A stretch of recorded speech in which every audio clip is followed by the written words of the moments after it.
দেখেন কেমন আন্দোলন আন্দোলন কথা বলে, আর ব্যক্তি ঘটনাকে কিভাবে রাজনৈতিক রূপ দিতে চায়, ঠিক দিনাজপুরের ইয়াসমিনের ঘটনার মতন, যে ওই ঘটনাকে রাজনৈতিক রূপ দিয়ে দেশে অশান্তি তৈরি করা হয়েছিল।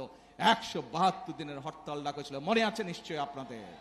আসুন, আজ সময় হয়েছে, মানুষ ম্যান্ডেট দিয়েছে বিএনপিকে তাদের পরিকল্পনা বাস্তবায়ন করার জন্য।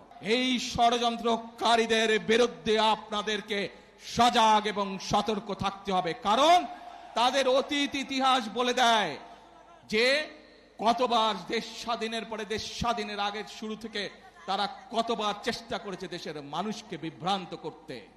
এই দেশ শহীদ জিয়া যুদ্ধ করে স্বাধীনতার ডাক দিয়ে যুদ্ধ করে স্বাধীন করেছিলেন। এই দেশ বাংলাদেশের গণতান্ত্রিকামী মানুষের দেশ। এই দেশ যারা 1971 সালে স্বাধীনতায় বিশ্বাস করে, তাদের দেশ এই বাংলাদেশ।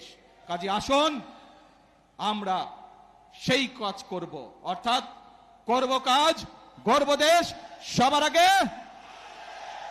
আগে বাংলাদেশ।